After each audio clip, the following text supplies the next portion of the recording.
Hello, welcome to another briefing.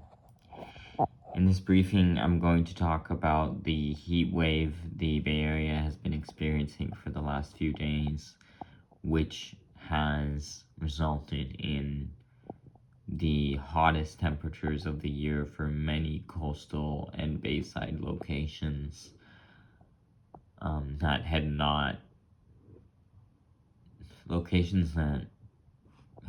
been out of the 70s and 80s, and had not been, as a matter of fact, above 70 or 80 for most of the year, with many, many days not getting out of the upper 50s and low 60s,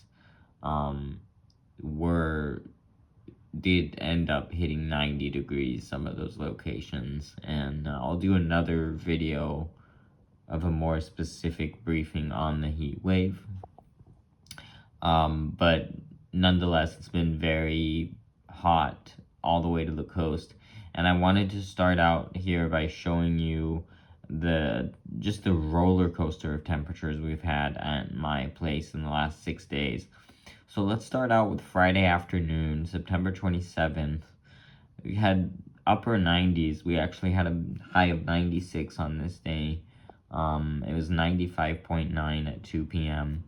And then let's look at the following day, Saturday. We had a strong onshore wind right off of that really cold Pacific water all day. Did not get above about 70.2 was our temperature at 2 p.m. That's 26 degrees cooler than the day before. And then on Sunday, even more of an ocean wind and onshore ocean-based clouds, and we had a 65.3 is the highest temperature I'm seeing here. We had, I think, an official high that day of 66.2, but if you look at the 30-minute increments, that's the most I'm seeing is 65. And looking at that 2 p.m. time frame, 64.9. Mind you, 2 days before this, it was 96 at this time. And then look at what happened on Monday. The wind shift back to an offshore wind, downsloping and warming, and with really warm air aloft and a big high pressure system setting up, sinking and compressing the air. In addition to those downsloping warm offshore winds wiping out any kind of marine influence, temperature went right back up 98.6 degrees the following afternoon. And even at that 2 p.m. time frame, it was already 95.2. And then just continued heat. Same pattern the next day, even hotter. We had even more of a warm, dry, downsloping wind. It had already been 1 day of heat, and we had the same kind of pattern, strong high pressure, no marine influence whatsoever. It actually got up to 106 degrees, the official high. I believe that happened in between 4 and 4:30. But at 4:30, we still had 105.8 degrees. This is by far the hottest temperature we've had so far this year at my home. Mind you, the dew point reading is inaccurate. It was not a 78-degree dew point. That would be oppressively humid if we had that. For whatever reason, there just seems to be more moisture on the location, the part of my roof that I have my weather station set up, and nearby weather stations were pretty much consistently, the ones at this elevation roughly were consistently in the 50s for dew points. So I'm aware that my dew point readings are way higher than surrounding stations. So I'm looking into figuring out why that is. But anyways, it was extremely hot. The previous record was 99.9 that had been set just 8 days before this, and it ended up being 106 degrees on October 1st, which was this past Tuesday, day 2 of this heat wave. I was almost certain that the 99.9 reading we had last week was gonna verify as the all-time record for the year.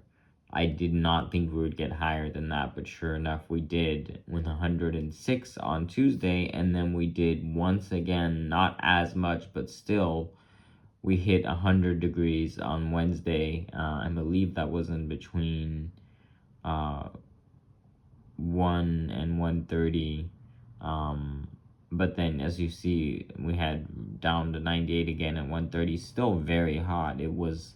Did not drop below 90 degrees until about 5 p.m. It's been very consistently warm through most of these last few afternoons, with not a lot of overnight cooling. As a matter of fact, yesterday morning, the coolest we got was 68.5, and then right up by 9 a.m. it was already 75. We had 80 at 9:30, we had 83 at 10, and so on, and hitting 100 degrees again yesterday. This is just wild. This is very, very, very hot for Sausalito. Next thing I wanted to show you is the 24-hour temperature changes. So we did have a light onshore wind develop at the coast yesterday, and I just wanted to show you here what a difference that can make in temperatures. So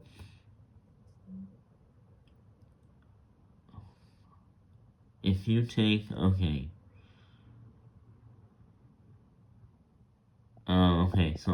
I'm showing you the wrong thing, but I can also explain this the other way around.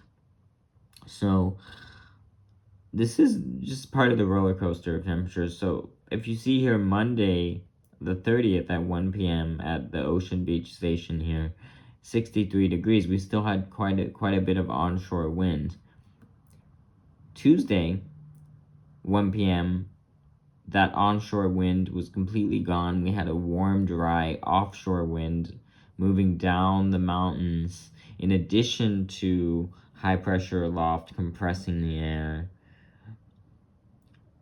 And we had 90 degrees. That's a 27 degree difference, 27 degrees warmer at this Ocean Beach location from Monday to Tuesday. Now, look at Tuesday to Wednesday, and it's the other end now. It's 90 at 1 p.m. on Tuesday, 72 at 1 p.m. on Wednesday, with the return of a light onshore wind at the immediate coast. And that was enough to cool areas right by the water down at sea level and bay level. Bay level is not really a thing. It's just something I'm saying because there are areas that are by the bay that did cool that are not necessarily next to the ocean, but they're close to the water, and the bay is another body of water anyways. So you see that it was cooler right along the water where that light onshore wind was able to kick in right along the coast. If I show you a different map here, a visualization, let me show you a little bit later in the afternoon. Here we go. See, look at these wind barbs. Look at this westerly direction. Look at this onshore direction. But on these, look at the western half of San Francisco and look at the Marin County coastline, and even up in the hills where it's really hot above the marine inversion, a very, very shallow marine inversion that's trying to develop, and it's very hot in the hills, but you do have the west wind indicating you do have a return of an onshore wind off of the ocean. Mind you, the temperatures out here in the middle of the ocean by the Farallon Islands, these are usually in the low 50s, so 62 is a lot warmer. It's still chilly compared to 100 in some inland areas here, but it's much warmer milder than it usually is at this over the water here. So the onshore wind ends up not being as cold. We're used to that really cold, frigid, sometimes fog shrouded onshore wind in San Francisco. And this onshore wind that we experienced yesterday evening that started to trickle into the immediate coastline, it was enough for significant cooling in the daytime highs, but it wasn't anything cold by any means. It wasn't that cold wind that we're used to seeing. It was more of a cool breeze that was able to sufficiently cool off some areas of the coastline here. Some areas of the immediate coastline, but it's not cold by any means, because even the air right over the water way out to sea has warmed up a bit because of those warm downsloping winds going way out to sea, and consequently the air above the water here, which is usually around 50, is actually 62, which is pretty mild. It's chilly, but it's mild compared to what it can be. So, next thing I wanted to show you now is the rain chances. This is really exciting. This is the chance of the first significant rain of this fall. This is still a ways out. This is still about a week out on the deterministic computer model. This is just one computer model looking way out. A lot could change because this is based on the conditions today as we best understand them. And as we go through time, as we go out past 3, 4, 5, 6, 7, 8 days, as I'm about to show you here, there are a lot more variables in the atmosphere that can change in between now and then than looking out just in the next 2 or 3 days. When you go out 7 to 8 days, you have to already be taking that forecast with a bit of a grain of salt, because a lot could still change. But if I put this into motion, so let's start out today, okay? Big ridge of high pressure over the west coast, and then you're looking at Friday. There's a system that does swing by the Pacific Northwest. Seattle and Portland will get beneficial rain. There might even be snow in the Cascades up there. And then you see another weak system kind of just rides up and over the ridge, and then Tuesday you start seeing another system into the Pacific Northwest. You start to see more troughing offshore, things getting organized, and then on Thursday afternoon, you can already clearly see, Thursday the 10th, you see this storm system offshore, off of the west coast of the U.S., with a big trough carving out, and a surface low, a 997 millibar surface low. That's pretty significant. It's a powerful storm out over the ocean. Of course, it will lose intensity as it moves closer, but look at this thing. It does make a move all the way down into California, as is being projected at so far.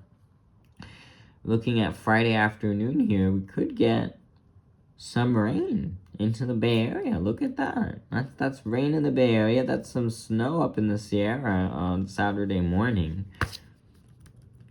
This is not bad, this could give us quite a bit of rain. So I'm just gonna show you here.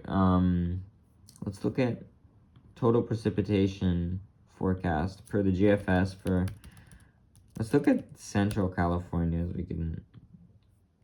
Okay, so this would be 1/10 of an inch for some areas in the Bay Area here. If we do a comparison, let's see. So, let me see if this data will even. Okay, here we go. So this is the European AI model. Even that one, now this one shows a system coming in a little later. The GFS shows rain arriving on about, I guess, Sunday the 13th. No. Oh, it says Sunday the 13th. The European is a little bit later. But that's worthy of watching.